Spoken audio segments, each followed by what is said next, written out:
Thank you. This morning, voters are still trying to process the heated and slightly chaotic first presidential debate. The 90-minute event gave voters a chance to compare the candidates 4 years after their last matchup. CBS News correspondent Jared Hill joins us live from Atlanta this morning. And Jared, what was your biggest takeaway from last night?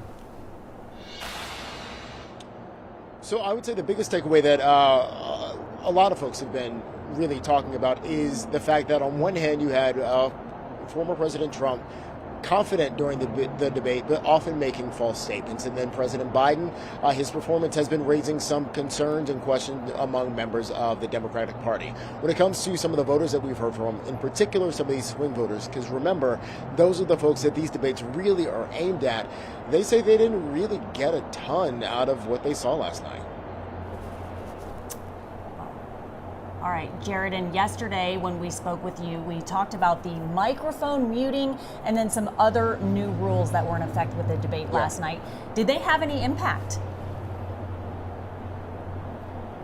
So the microphone muting definitely did have an impact. There were a couple of times where we saw former President Trump or President Biden trying to jump in and rebut a statement immediately, but because their mic was not on, you couldn't hear them. And so it did kind of cause a bit more of an orderly process, but there has also been some criticism saying that this allowed for the two candidates to say things unchecked by the other, again, because they couldn't just jump in there. So it will be interesting to see how voters, based on the polls and whatnot, how they receive this debate. But it did seem that it was effective in what it did. Also interesting here is that you didn't have the studio audience. So there weren't those moments where you had people laughing or clapping or anything like that during the debate itself, allowing folks at home to really take this in for what it was.